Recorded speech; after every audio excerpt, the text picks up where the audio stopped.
আমাদের সিলেটের বহুত বড় একজন আল্লাহর ওলি, নাম হলো শাইখ কাতিয়া রহমাতুল্লাহি আলাইহি, কুতুবুল আলম শাইখুল ইসলাম হুসাইন আহমদ মাদানী রহমাতুল্লাহি আলাইহির সুযোগ্য সাকরাত। হুজুর এরকম যেভাবে গেছেন, যেখানে গেছেন সেখানেই মাদ্রাসা তৈরি করেছেন। কারণ উনারা দেখতেন, উনারা জানতেন আসমানের কুটি হলো মাদ্রাসা, আসমানের খাম্বা হলো মাদ্রাসা।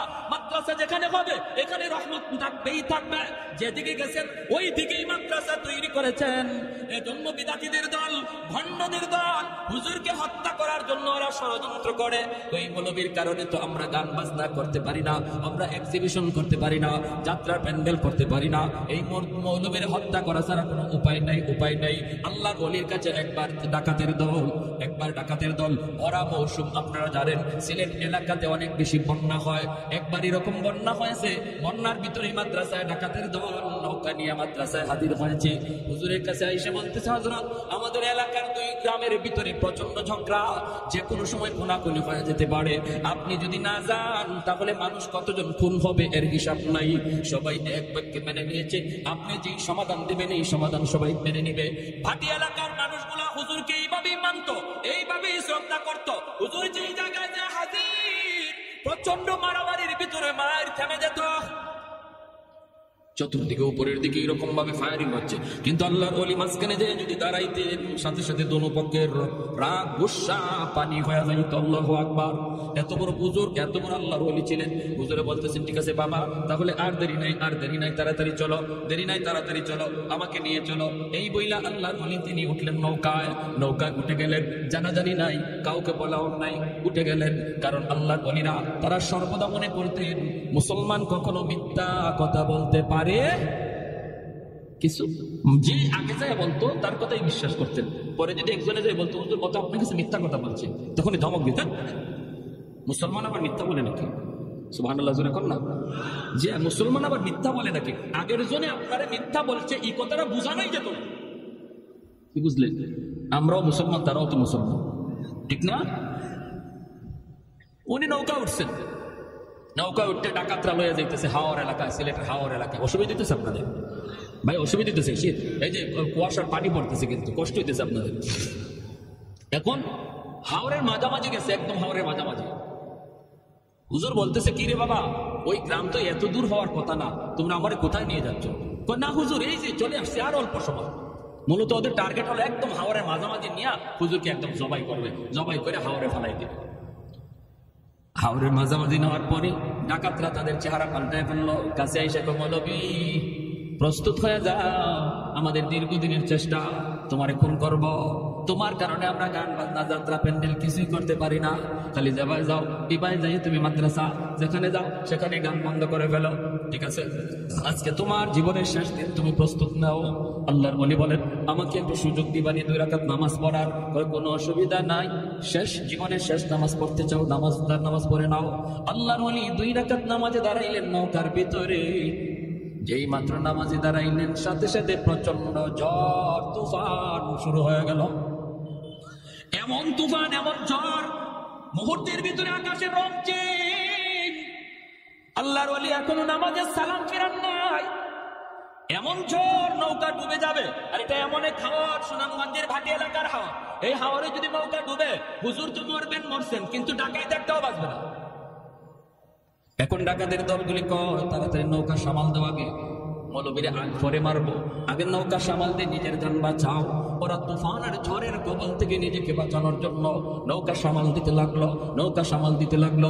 আল্লাহর ওলি তিনি তো নামাজে খবর নাই এইদিকে এত ঝড় বয়ে যাইতেছে। কারণ খাঁটি আল্লাহওয়ালারা যখন নামাজে দাঁড়ায়, দুনিয়ার কোনো হোশ থাকে, কোনো খবর থাকে না। ভাইরে, উনিও নামাজ শেষ করছেন, আর নৌকাও যাইয়া দেখা গেল একটা ঘাটে লাগলো। এত বড় হাওর থেকে কেমনে ঘাটের মধ্যে আসলো? ঘাটে লাগছে তো লাগছে, যে ঘাটে যায় লাগছে এটাও সুনামগঞ্জের থানার ঘাট, পুলিশ পাহারায় নিয়ে যেত। নৌকা প্রায় 4টা বাজে একটা নৌকা ঘাটে লাগছে ঝড় তুফানের ভিতরে। পুলিশ টর্চ মাইরা দৌড়ে আসতেছে। সেই পুলিশ যখন নৌকার মধ্যে টর্চ মারছে, মাইরে দেখে আল্লাহর কুতুব কুতবে জামান শাইখ কাতিয়া রাহিমাহুল্লাহ যেই মাত্র হুজুরে দেখছে এমনি পুলিশেরা দৌড় দিয়া গেল, হুজুর আপনি এত রাতে নৌকায় কেন, আর এরা কারা?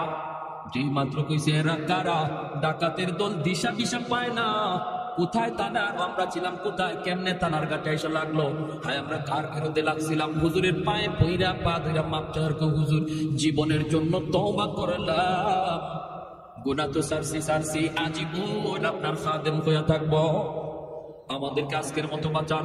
যেই পুলিশেরা কই হুজুর এরা কারা আপনার পা ধরতেছে, হুজুরে বলতেছেন না কোনো অসুবিধা নাই, এরা সব আমার খাদেম, নৌকা ভুল করে এখানে চলে আসছে, একটা অন্যায় করেছে তার মাপ চাইতেছে। আল্লাহু আকবার। পুলিশদের কাছে পরিচয় দেন নাই ওরা যে ডাকাত, এই আল্লাহর ওয়ালি এই ডাকাতদেরকে বলছিলেন বাবা শুনুন তোরা যে এমন ঘটনা ঘটাইছো আমার জীবন দশায় কারো কাছে বলবি না, আমার ইন্তেকালের পরে যদি বলতে চাও বলবা। আমরা আল্লাহর ওয়ালির ইন্তেকালের পরে খবরগুলা পাইছি এবং ওরা বলছে আমরা যে হুজুরের খাদেম, আমরা কিন্তু শুরুতে খাদেম ছিলাম না, আমরা হুজুরকে মারার জন্য ডাকাত সেজে এসেছিলাম, আমরা হলাম ডাকাত। কিন্তু ঘটনা ছিল এই আল্লাহর ওয়ালির ওই কারামতের পর আমরা তওবা করে সবাই আল্লাহর ওয়ালির খাদেম হয়ে গেছি। এজন্য রে ভাই উলামায়ে কেরামের কদর করো, উলামায়ে কেরামকে চিনো, মাদ্রাসাকে কদর করো, মাদ্রাসাকে কদর করো।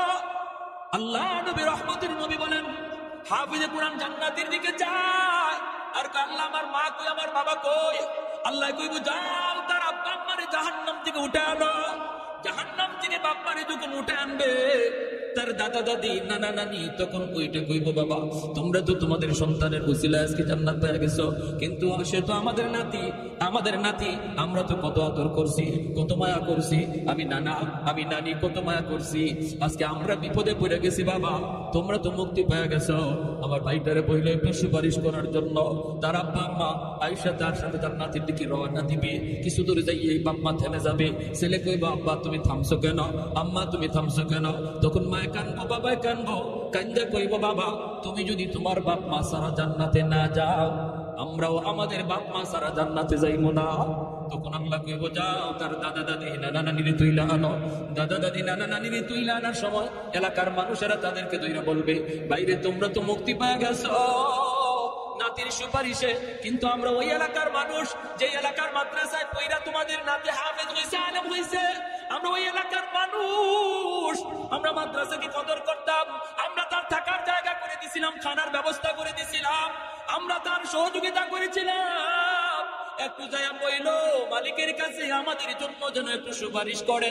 দাদা দাদি নানা নানি আইসা ওই মানুষগুলার কথা তারে শোনাবে, তখন সে আল্লাহর কাছে কইব মালিক যাদের সহযোগিতায় আমি কোরআন সিনায় নিয়েছি ওই মানুষগুলাকে যদি আমার সাথে না দেও আমি জান্নাতে যাইব না।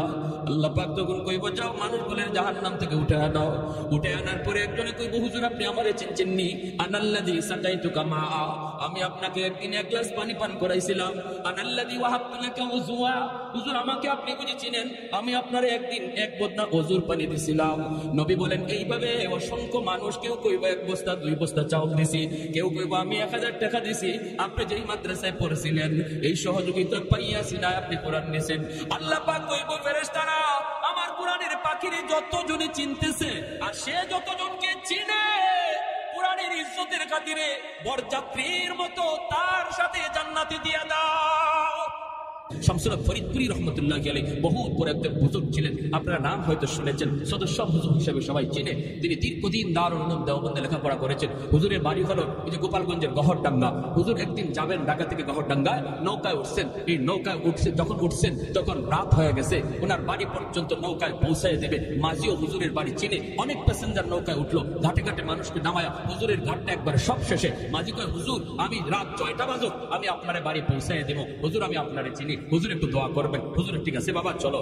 কনকনে কুয়াশার রাত, শীতের রাত, কুয়াশা দেখাও যায় না ঠিক মতো, যাইতেছে মানুষ ঘাটে ঘাটে নামছে, হুজুরের ঘাট সবার পরে আরো বেশ সময় লাগতো হুজুরের ঘাটে যাইতে। ওই অবস্থায় হুজুর বলতেছে বাবা মাঝি আমারে তুমি এখানেই নামায় দাও।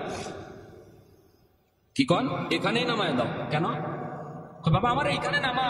হুজুর এটা তো আপনার ঘাট না, এখানে যদি আপনি নামেন তাহলে আপনাকে বিশাল করে একটা হাওয়া পায়ে হেঁটে যাওয়া লাগবে, আর এত রাত প্রচন্ড কুয়াশা, কিছু দেখা যায় না। হুজুর কেন আপনি এই কাজ করবেন? আপনার ঘাটে নৌকা যাবে। হুজুর বলতেছে বাবা তুই বুঝবি না, তুই আমাকে এখানে নামায় দে, দ্রুত নামা, আমার কাজ আছে, এখানে নামা, আমি হাওরটা পাড়ি দিয়ে পায়ে হেঁটে যাব। মাঝি অবাক হয়ে গেল। মাঝি মনে মনে কয় আমি চিন্তায় পড়ে গেলাম, হুজুরের এত রাতে কাজ কিটা, কাজ কি এত রাতে হাওড়ে হুজুরের কাজ কি? তাহলে ঠিক আছে আমি নামাবতি, কিন্তু আমি পিছনে পিছনে যাব। হুজুর কি কাজ করে একটু দেখার জন্য হুজুরকে নামায় দিল মাঝি। পিছনে পিছনে মাঝিও নামলো। হুজুরে দেখেন নাই, মাঝি দেখতেছে, কই আমি দেখলাম হুজুর সামনের দিকে হাঁটতেছেন, প্রচন্ড কুয়াশা, ভালো করে দেখাও যায় না। আমাকে হুজুর দেখেন না, পিছনে আমি হুজুর খেয়াল করেন নাই, আমি একটু দূরে অবস্থান করতেছিলাম, আমি তো ঝাপসা ঝাপসা হুজুরকে দেখতেছি, যাইতেছেন। একটু পরে তাকায় দেখি নামাইলাম আমি একজন, কিন্তু কিছুক্ষণ পরে দেখি হুজুরের ডানে বামে সামনে পিছনে শত শত মানুষের আওয়াজ। আমি অবাক হয়ে গেলাম, অবাক, ভয় পেয়ে গেলাম। নামাইলাম আমি একজন মানুষ, কিন্তু ওনার ডানে বামে এত মানুষের আওয়াজ। এরা কারা, এরা কারা, এদের পরিচয় কি? পিছনে পিছনে আমি যাইতেছি, হুজুর ওদের সাথে কথা বলতেছেন। হুজুরকে একজন মন্ত্রী মিনিস্টার যেভাবে হাঁটে এইভাবে হুজুরকে সামন দিক দিয়ে রাস্তা দেখে দেখে নিয়ে যাইতেছে।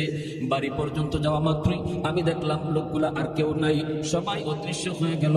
হুজুর ঘরের ভিতরে ঢুকবেন, আমি যাই এই সালাম দিয়ে দিলাম, আসসালামু আলাইকুম ওয়া রাহমাতুল্লাহ। হুজুর আমাকে দেখে বলতেছেন বাবা তুমি এখানে কেমন করে? হুজুর আমি তো আপনার পিছনে পিছনে আসছি। কেন আসছো, কি জন্য আসছো, কি দেখছো, কি দেখছো? হুজুর আমি যা দেখছি আমার ভিতরে পানি নাই, কলিজায় পানি নাই, আমি তো প্রচন্ড ভয় পাইছি হুজুর। হুজুর আগে বলুন এরা কারা? আমি নামাইলাম আপনাকে একা, কিন্তু এত মানুষ, এরা কারা, কি এদের পরিচয়? এবার হুজুর বলতেছে বাবা আমি বলতে পারি তোর কাছে এক শর্তে বাবা, আমার জীবদ্দশায় কারো কাছে কিছু বলবা না, কারো কাছে কিছু বলবা না। সে বলতেছে ঠিক আছে হুজুর আমি বলবো না। খাঁটি আল্লাহওয়ালারা তাদের নিজেদের কারামত কারো কাছে বলে না, কেউ দেখলে সেটা বলতেও নিষেধ করে, ঠিক না জোরে বলেন? আর ভেজাল যত জায়গায় আছে খালি সাইনবোর্ড আর অ্যাডভার্টাইজ, ভেজাল যত আছে, আশিক রাসূল, মাহবুব খুদা, গাউসে হামদানি, কুতুবে রব্বানি, সরাসরি সুলতানি, নাম আর খুঁজে পাওয়া যায় না। নাম কই গেল, কয়েক লকবার উপাধি করতে করতে শেষ, ঠিক না? এক লোক ময়মনসিংহ গেছে, আসার পথে প্রচন্ড কুয়াশা, এরকম বন্ড ফিসাব। ড্রাইভারের কথা সামনে দেখোস না, কিছুই দেখা যায় না, ওখানে দেখে একটা বোর্ডিং দেখা যায়, সিট আছে কিনা একটু দেখ। তো ড্রাইভার গেছে, গিয়া বোর্ডিং ম্যানেজার রেখে, স্যার রাত বাজে প্রায় 3টা 2টা, বলতেছে স্যার আপনাদের হোটেলে কোনো সিট আছে? কয় সিট তো আছে, থাকবো কেটা, থাকবো কে? থাকবে আশিক রাসূল, মাহবুব খুদা, গাউসে হামদানি, কুতুবে রব্বানি, সরাসরি সুলতানি, কইতে কইতে 16টা টাইটা। ম্যানেজারে কয় ধর্মে ভাগো, সিট নাই। ম্যানেজারে ভাবছে 16টা সিট লাগবে, নাম যখন 16টা কইছে, ম্যানেজারে ভাবছে সিট লাগবে কটা? 16টা। কয় সিট নাই, সিট নাই ভাই, যান যান। আর কয় হুজুর সিট নাই। হুজুর কয় সিট না হইলে কেমনি যাবি, যাওয়ার তো কোনো উপায় নাই। হোটেলের বারান্দায় গামছা বিছা, চাদর বিছায় রাত কাটা, হোটেলের বারান্দার মধ্যে চাদর বিছায় ঘুমাই রইছে। ফজরের সময় ম্যানেজার উঠছে, ওইটা দেখে এত মোটা এক হুজুর গড়াগড়ি করে শীতের মধ্যে কনকনে কাঁপে। কয় বেড়া ঘটনা কি, এখানে হুজুর নিয়ে এরকম করো? কয় তুই হুজুর নিয়ে এখানে কি করো? তুই আমার কাছে ভিতরে সিট চাইলি না? আমি তো আপনার কাছে সিট চাইছি। কয় বেড়া তুই তো সিট চাইলি 16টা, তাই বললে কি আমার কাছে 2টা সিটও নাই? এখন হুজুর উঠছে, উঠে কয় রে এই টাইটেলে আমার দুনিয়াতেও সিট দিল না, মরণের পরেও সিট দিত না, ঠিক না? এই টাইটেলে দুনিয়াতেই সিট দিছে না, মরার পরেও সিট দিল। এজন্য খাঁটি আল্লাহওয়ালা চেনার উপায় হলো তারা সহজ সরল সাদা সিধা, এত অ্যাডভার্টাইজও নাই, এত গাওয়াগাবিও নাই, হ্যাঁ, এত লৌকিকতাও নাই। শামসুর ফরিদপুরি রহমতুল্লাহ আলাইহি ওই মাঝিরে বলতেছেন আমি বলতে পারি তোকে, শর্ত হলো আমার জীবদ্দশায় কারো কাছে এই কথা বলবা না। বলেন হুজুর?